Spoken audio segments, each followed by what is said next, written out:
नमस्कार दोस्तों, मेरा नाम है शेखर और स्वागत है आप सभी का हमारे यूट्यूब चैनल शिखर स्टडी पॉइंट पर। दोस्तों, वीडियो को देखने से पहले अगर आपने चैनल को अभी तक सब्सक्राइब नहीं किया हुआ है तो दोस्तों चैनल को ज़रूर सब्सक्राइब कर लीजिएगा और साथ ही बेल आइकन भी ज़रूर दबाइएगा।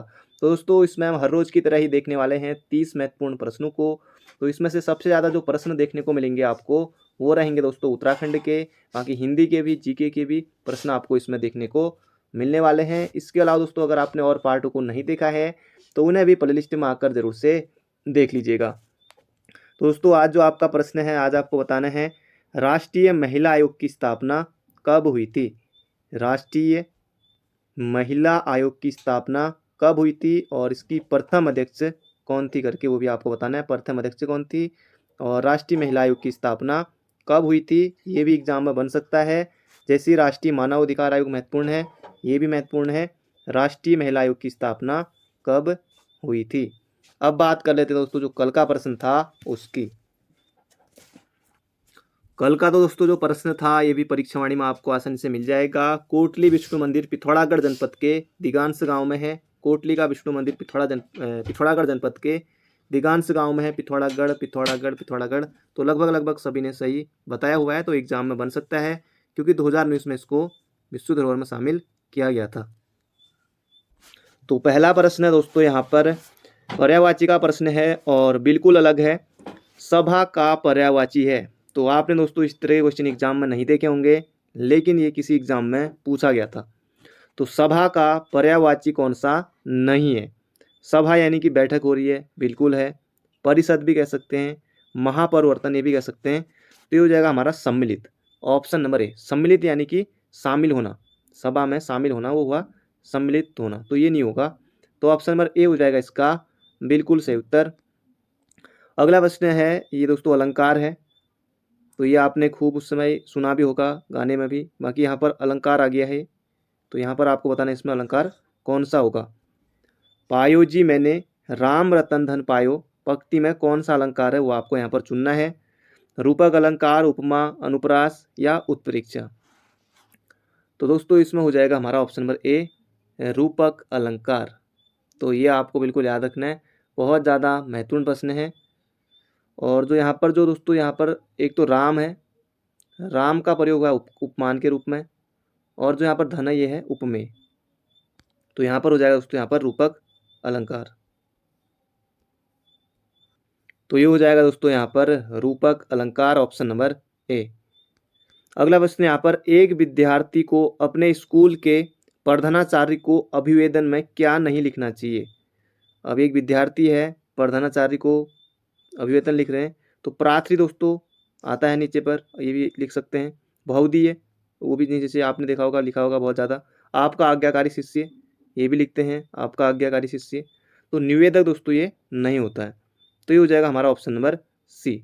तो बाकी से पत्र के रूप जो पत्रकारिता वाला है वहाँ से ये प्रश्न बन सकता है इस तरह का, तो बिल्कुल आसान ही हो जाएगा निवेदक।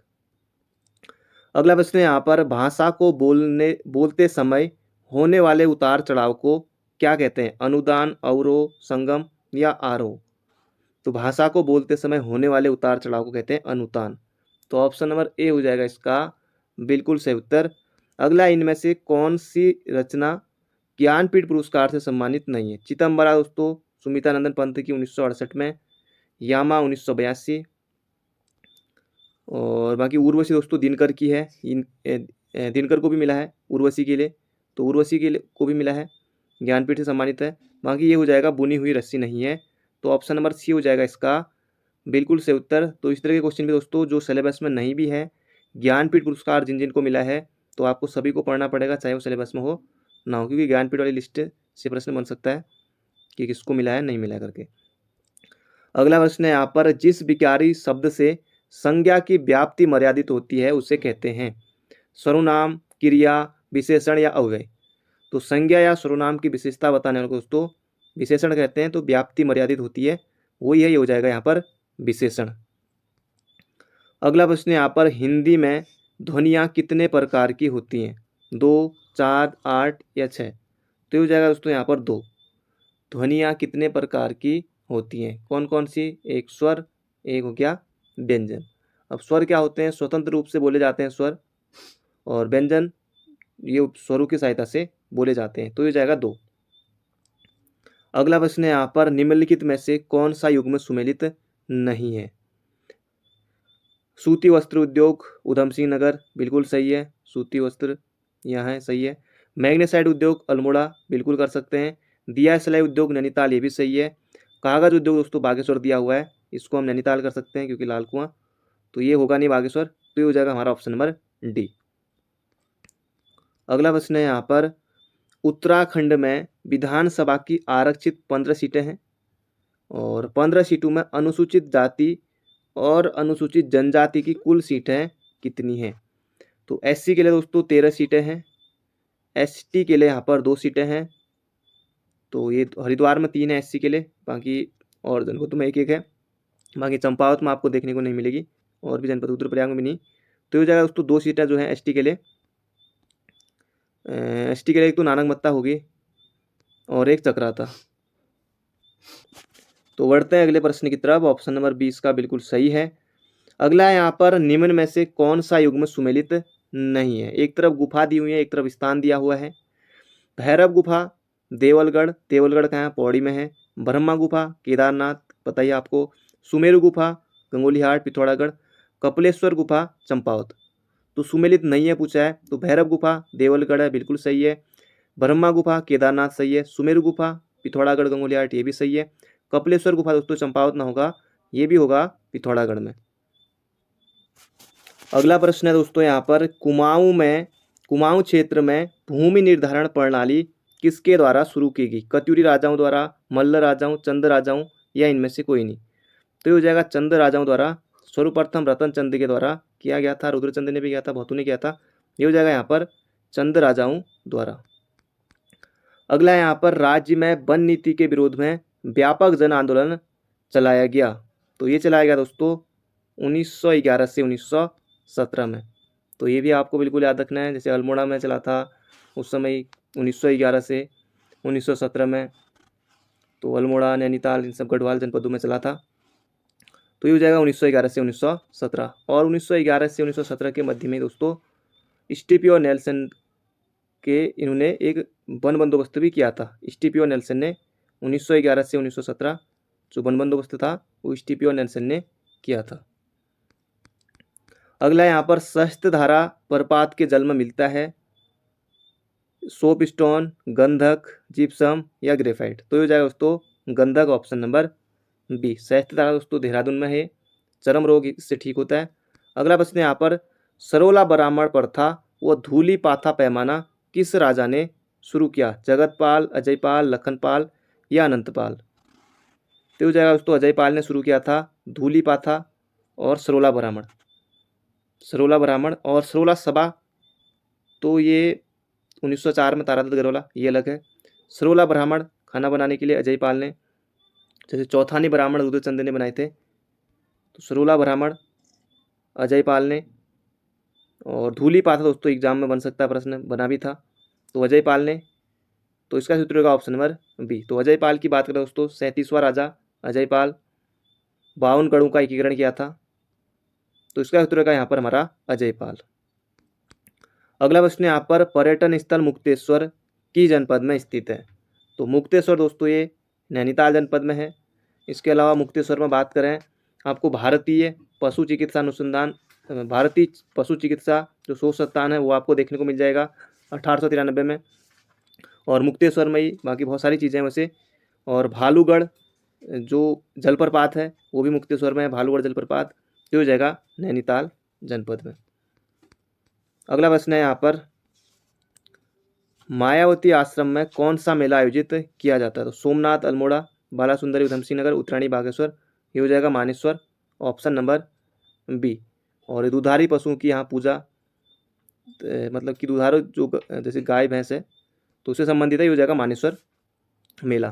तो मायावती आश्रम का दूसरा नाम अद्वैत आश्रम है, चंपावत में है। अगला प्रश्न है यहाँ पर, स्वतंत्रता आंदोलन में सल्ट की भूमिका की सराहना करते हुए किसने सल्ट को कुमाऊं का बारदोली कहा था? मोतीलाल नेहरू, महात्मा गांधी, जवाहरलाल नेहरू या फिर वल्लभ भाई पटेल? तो ये हो जाएगा दोस्तों यहाँ पर Mahatma Gandhi, option number B. बाकी सल्ट की घटना 5 सितंबर 1942 को हुई थी, अल्मोड़ा में है। अगला प्रश्न है यहाँ पर, निम्न नामों में से कौन सुमेलित नहीं है? कर्णावती, नाक कटने वाली रानी, बिल्कुल सही है। तीलू रौतेली, गढ़वाल की झांसी की रानी, ये सही है। जिया रानी, पिंगला प्योला, ये भी सही है। कुमाऊं की लक्ष्मीबाई, दोस्तों ये भी होगा यहाँ पर जिया रानी। तो कुमाऊं की लक्ष्मीबाई दोस्तों कौन होगा? कुमाऊं की लक्ष्मीबाई भी कहा जाता है जिया रानी को। तो ये होगा यहाँ पर कुमाऊं की लक्ष्मीबाई होगा जिया रानी। बाकी पिंगला प्योला, जिया रानी सही है। कर्णावती, नाक कटने वाली रानी, तीलू रौतेली, गढ़वाल की झांसी की रानी, तो सब सही है। तो अगला प्रश्न है दोस्तों यहाँ पर, पश्चिमी नेपाल के राजा अशोक चल्ल ने कब कत्यूरी राज्य पर आक्रमण कर उसके कुछ भाग पर कब्जा किया था? तो हो जाएगा दोस्तों 1191 होगा, ना कि 1193। तो नेपाल का राजा था अशोक चल्ल और कत्यूरी राज्य के कुछ भाग पर अधिकार कर लिया था। और अशोक चल्ल के बारे में दोस्तों जानकारी गोपेश्वर त्रिशूल लेख से भी मिलती है, गोपेश्वर त्रिशूल लेख से भी जानकारी मिलती है। तो ये हो जाएगा ऑप्शन नंबर ए 1191। अगला प्रश्न है दोस्तों यहाँ पर, सर्वाधिक औसत साक्षरता वाला जिला है? हरिद्वार, देहरादून, उत्तरकाशी या रुद्रप्रयाग? तो हो जाएगा दोस्तों देहरादून, ऑप्शन नंबर बी हो जाएगा इसका बिल्कुल सही उत्तर। सर्वाधिक महिला साक्षरता की बात करें दोस्तों तो भी हमारा कौन सा होगा? देहरादून ही होगा। और उत्तरकाशी, न्यूनतम महिला साक्षरता है उत्तरकाशी की। और सर्वाधिक पुरुष साक्षरता दोस्तों ये हो जाएगा पुरुष साक्षरता रुद्रप्रयाग जनपद, ऑप्शन नंबर डी। पर यहाँ पर इसका सही उत्तर हो जाएगा यहाँ पर हमारा देहरादून, ऑप्शन नंबर बी। अगला प्रश्न यहाँ पर, उत्तराखंड के किस शहर में लाल बहादुर शास्त्री राष्ट्रीय प्रशासनिक अकादमी स्थित है? तो हो जाएगा दोस्तों मसूरी में। 1 सितंबर 1959 को स्थापना हुई थी और लाल बहादुर शास्त्री का जो नाम पर रखा गया था दोस्तों, ये रखा गया था 1972 में। तो हो जाएगा हमारा यहाँ पर मसूरी, ऑप्शन नंबर बी। बाकी RS टोलिया जो प्रशासनिक अकादमी वो है नैनीताल में। अगला यहाँ पर, उत्तराखंड के किस शहर में हर्मिटेज भवन स्थित है? नैनीताल, हरिद्वार, अल्मोड़ा या देहरादून? दोस्तों ये हो जाएगा नैनीताल में, ऑप्शन नंबर ए। अगला प्रश्न यहाँ पर, भारत का पहला क्रिप्टोगेमिक गार्डन कहाँ खोला गया है?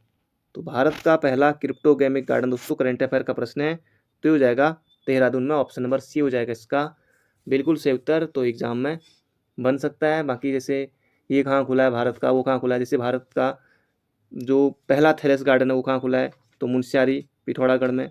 तो कुछ भी दोस्तों इस तरह से प्रश्न एग्जाम में बन सकता है। उत्तराखंड का पहला फूड पार्क कहाँ है, तो हरिद्वार में है। दूसरा कहाँ है, काशीपुर में। तो कुछ भी ऐसे इस तरह के प्रश्न बन सकते हैं। तो हो जाएगा यहाँ पर भारत का पहला क्रिप्टोगेमिक गार्डन, ये हो जाएगा देहरादून में, ऑप्शन नंबर सी। तो अगला प्रश्न है दोस्तों यहाँ पर, निम्न में से कौन सा एक सही सुमेलित नहीं है? भिलाई, तो भिलाई तो यही सही नहीं है। तो भिलाई दोस्तों यहाँ पर मध्य प्रदेश ना हो करके भिलाई होगा ये छत्तीसगढ़ में, क्योंकि ये मध्य प्रदेश यहाँ पर दिया हुआ है। तो ये बिल्कुल हो जाएगा यहाँ पर हमारा गलत उत्तर। बाकी दुर्गापुर पश्चिम बंगाल में है, जमशेदपुर झारखंड, राउरकेला उड़ीसा, तो ये भी दोस्तों बिल्कुल सही है। तो इसका उत्तर होगा ऑप्शन नंबर ए हमारा बिल्कुल सही उत्तर है। तो बढ़ते हैं अगले प्रश्न की तरफ। तो उससे पहले जान लेते हैं दोस्तों, जो भिलाई है किसके सहयोग से स्थापित किया गया था? जो संयंत्र है ये हो जाएगा भिलाई रूस। दुर्गापुर हो जाएगा पश्चिम बंगाल दोस्तों, ब्रिटेन के सहयोग से किया गया था। राउरकेला उड़ीसा में, तो ये जर्मनी के सहयोग से किया गया था। तो ये हो जाएगा हमारा ऑप्शन नंबर ए। अगला यहाँ पर, छत्तीसगढ़ में किस खनिज का भंडार देश में सर्वाधिक है? लोहा, लौह अयस्क, चूना पत्थर, कोयला या फिर टीन? तो छत्तीसगढ़ जाना जाता है दोस्तों टीन के लिए। तो ऑप्शन नंबर सी हो जाएगा इसका बिल्कुल सही उत्तर। अगला प्रश्न यहाँ पर, संविधान के निम्नलिखित अनुच्छेदों में से किस एक के अंतर्गत संघ की कार्यपालिका शक्ति राष्ट्रपति में निहित है? अनुच्छेद 51, अनुच्छेद 52, अनुच्छेद 53 या अनुच्छेद 54? तो इसका उत्तर है दोस्तों अनुच्छेद 53 के फर्स्ट में जो बताया गया कि संघ की कार्यपालिका शक्ति ये होगी राष्ट्रपति में निहित है। तो ये आपको बिल्कुल याद रखना है। तो ये हो जाएगा हमारा ऑप्शन नंबर सी। अगला दोस्तों, ये प्रश्न आपको बिल्कुल बड़ा लग सकता है देखने में, लेकिन बिल्कुल आसान है। राज्यसभा के विषय में कौन सही है? तो अभी देखेंगे ऑप्शन। यह है भंग नहीं की जा सकती। अब दोस्तों राज्यसभा स्थायी सदन है, आप सभी को पता है स्थायी सदन है, तो ये भंग होगी नहीं होगी तो भंग नहीं की जा सकती। तो पहला तो बिल्कुल सही है। इसका कार्यकाल 5 वर्ष होता है तो ये गलत हो जाएगा क्योंकि 6 वर्ष होता है। बिल्कुल आसान है। अगला, प्रत्येक 2 वर्ष बाद इसके 1/3 सदस्यों का कार्यकाल समाप्त हो जाता है। ये भी सही है। इसके सदस्य 25 वर्ष से कम आयु के नहीं होंगे तो ये गलत है क्योंकि दोस्तों ये होगा 30 वर्ष, 25 ना होकर के, क्योंकि लोकसभा नहीं है। ये होगा 30 वर्ष। बाकी दोस्तों एक तो दूसरा सही नहीं है, एक चौथा सही नहीं है। बाकी हमने सबके बारे में जान लिया है। 25 की जगह 30 होगा, 5 की जगह 6 होगा, 25 की जगह 30 होगा, बाकी ये सभी सही हैं। तो इसका उत्तर का दोस्तों 1 और 3 कौन सा सही है? तो 1 और 3 सही है। तो ऑप्शन नंबर सी होगा बिल्कुल सही उत्तर। अगला है यहाँ पर दोस्तों, इस तरह के प्रश्न भी एग्जाम में बनते हैं, आपने देखा होगा पेपरों में। निम्नलिखित में से कौन निर्धनता के लिए उत्तरदायी नहीं है? अपर्याप्त संवृद्धि दर, बेरोजगारी, जनसंख्या की उच्च वृद्धि दर या फिर बढ़ती निवेश दर। तो अपर्याप्त संवृद्धि दर ये तो है, बेरोजगारी ये भी है निर्धनता के लिए, जनसंख्या की उच्च वृद्धि दर ये भी है, तो ये जगह बढ़ती निवेश दर ये नहीं होगा। तो ऑप्शन नंबर डी होगा इसका बिल्कुल सही उत्तर। अगला है, निम्नलिखित देशों में से कौन आसियान का सदस्य नहीं है? Indonesia, Singapore, Malaysia. इन सबको मिलाकर दोस्तों 10 देश हैं उसमें, जैसे थाईलैंड भी आएगा, सिंगापुर यहाँ पर दिया हुआ है, मलेशिया यहाँ पर दिया हुआ है, म्यांमार भी है, बाकी 10 देश हैं कुल मिला के। तो भारत नहीं है उसमें, तो ऑप्शन नंबर ए हो जाएगा। बाकी आसियान की स्थापना हुई दोस्तों 1967 में, हेडक्वार्टर है जकार्ता में। तो ये हो जाएगा दोस्तों यहाँ पर हमारा ऑप्शन नंबर ए भारत। अगला है, शुद्ध चांदी का रुपया का आविष्कार किसने किया? दोस्तों ये रुपये वाले प्रश्न, ये किसने चलाया था? तो इस तरह से प्रश्न जरूर बनते एग्जाम में। अकबर, जहांगीर, शेरशाह या औरंगजेब। तो इसका उत्तर दोस्तों ये शेरशाह ने चलाया था, शेरशाह ने। तो ऑप्शन नंबर बी होगा इसका बिल्कुल सही उत्तर। अगला प्रश्न है यहाँ पर, भारतीय राष्ट्रीय कांग्रेस का एकमात्र अधिवेशन जिसकी अध्यक्षता महात्मा गांधी ने की? कराची अधिवेशन 1930, बेलगांव अधिवेशन 1924, गया अधिवेशन 1924 या इलाहाबाद अधिवेशन 1921। तो ये जाएगा दोस्तों बेलगांव अधिवेशन 1924 में की थी भारतीय राष्ट्रीय कांग्रेस का एकमात्र अधिवेशन जिसकी अध्यक्षता महात्मा गांधी ने की थी। तो बेलगांव कर्नाटक में है, तो ये आपको बिल्कुल याद रखना है। तो ऑप्शन नंबर सी हो जाएगा इसका बिल्कुल सही उत्तर। तो दोस्तों ये थे आज के हमारे 30 महत्वपूर्ण प्रश्न। बाकी मिलते हैं बहुत जल्दी एक नई वीडियो में। अगर आपने इसके अलावा और पार्टों को नहीं देखा है तो उन्हें भी प्लेलिस्ट में आकर जरूर से देख लीजिएगा। तो thank you friend, thank you so much.